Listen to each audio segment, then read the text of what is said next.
Chapter 29. Friday evening. Doreen stood at the garage door and waved as Mac reversed out of her driveway and headed home. It was past 9. Daylight was well over. He was exhausted, and so was she. But they had the garage full, but not overly so, and most of the furniture still in the basement was set up so they could at least see each piece. She'd taken as many photos as she could, and in fact, it was probably way too many and would be more of a headache to sort through. She locked up the external garage doors, happy to see someone had allowed for them to be locked from the inside as well as the outside of the garage. She headed into her house through her kitchen access door. She grinned at the accessibility. As she stepped inside, she locked the side door to her kitchen area and set the alarms in the front and back. She was way too tired to do anything else. Even her animals were dragging. Goliath had been too worn out by his day to run up the stairs past her, like he usually did, to claim his preferred sleeping spot. Upstairs, she took a look at her bedroom and groaned. Now, if only I had all those willing hands I had today to give me a hand with this stuff. She couldn't believe the stunning amount of work that had gone into accomplishing so much today. It was an incredible feeling to have her garage completely cleared of junk, and now stocked the way it needed to be. Granted, it was full of furniture, but that was just temporarily. She didn't know what she would do with all that furniture yet, but she hoped Scott would take a big portion of it off her hands, but he only would if it was high-end stuff. Another antiques dealer locally may be able to help out with what Scott didn't take, and she should probably give Fen another phone call at that point. But for the moment, she was absolutely thrilled and exhausted. She looked at her closet and thought, why the hell is this project taking so long? Because she did some, and then she stopped, and then she did some, and then she stopped. It was too late tonight to tackle any of it, but she knew that would be her next big project. She would take everything out of that closet, lay it all on her bed, still a pallet on the floor, and not be able to go to bed until she had it sorted. Especially since she knew more money was to be found there. Somehow, as her pockets had been filled in other ways, and as the antique furniture issue arose, she'd let the treasure hunt in the clothing slide. But she couldn't let that happen forever. Her bedroom was a nightmare. She'd feel so much better when she finally got it organized. As much as she'd been living here for the last month plus, she hadn't fully moved in. Her clothes were still half lying inside her suitcases, for crying out loud. They needed to be put away. But into what? She had seen some shelves and dressers in the basement that she might use.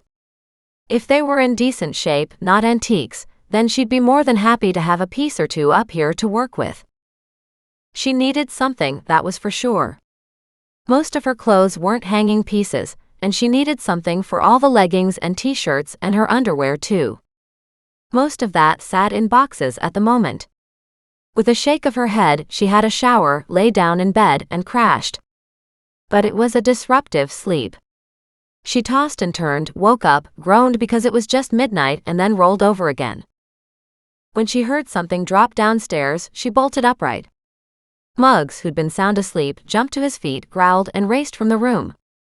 Thaddeus, who'd taken to sleeping on the corner of the window ledge, and she couldn't imagine it was terribly comfortable, but she hadn't given him any new roost after taking away the big bed, flapped to the floor and cried, "Intruder, intruder." She hated to even think of it. Not again. She pulled on a pair of leggings over her panties and a sweater over her camisole, and quickly slipped on her tennis shoes, then crept downstairs with her phone in her hand. Muggs raced around the living room and headed for the garage door. She stared at the garage door and groaned. Because, of course, the alarm wasn't wired on that side of the house. The kitchen door to the garage had not been accessible before, and the outside door to the garage had been wedged shut too. With that thought in mind, she worried somebody was after the antiques, but had no clue who it could be. And who would even know what she and Mac had done today, except for the two mechanic brothers, and they hadn't been here when she and Mac had hauled a bunch of the antiques up from the basement, unloading them in the garage or her living room. As she stood in the kitchen wondering what to do, she thought she saw a shadow at the back door. She frowned and waited. But she saw or heard nothing else. Making a quick decision, she disarmed the security system, and with Muggs on a leash beside her and Goliath now weaving between her legs, she stepped out on the deck. As soon as the door opened, she saw a shadow run through the backyard to the creek. She unhooked Muggs and cried out, "Go get him!" Muggs ran, and so did Doreen. She had no clue who her intruder was, but she'd be damned if she would let him get away with this. She ran to the pathway heading north and saw the dark figure fighting off Muggs. She called out, "Muggs, let loose." He turned toward her, and the intruder bolted over a fence into somebody's yard. It wasn't high, but the bushes around it were dense. Muggs barked at the base of the fence, and Doreen knew, by the time she made it over the fence, if that was even possible, the intruder would be gone. She swore under her breath and then grinned. She was actually swearing. Not that that was a good thing, but it was definitely a sign of her loosening some from her husband's strict rules. She didn't really want to be somebody who swore all the time, but it was nice to know she could and not be terrified of doing it. She knew that sounded foolish too. But she was working on those issues. She checked her phone and saw it was only 1:30 in the morning. Back at her house, she walked around to the garage to figure out what was going on. The outside garage door, the little one, looked like it had been opened. Weird. She opened it and stepped inside, turned on the light, and could see that a couple of the chairs they had so carefully laid out had been disturbed. Somebody had come in here, and either had looked at the pieces, or had moved them to get to another piece. Frowning, she checked out several of the items, wondering what was going on. And then she got an inkling of an idea as to who her intruder was. She matched the smaller shape she'd seen first off to the people she knew. She stood for a long moment, wondering about the past few minutes, and then carefully closed up everything and headed back to bed.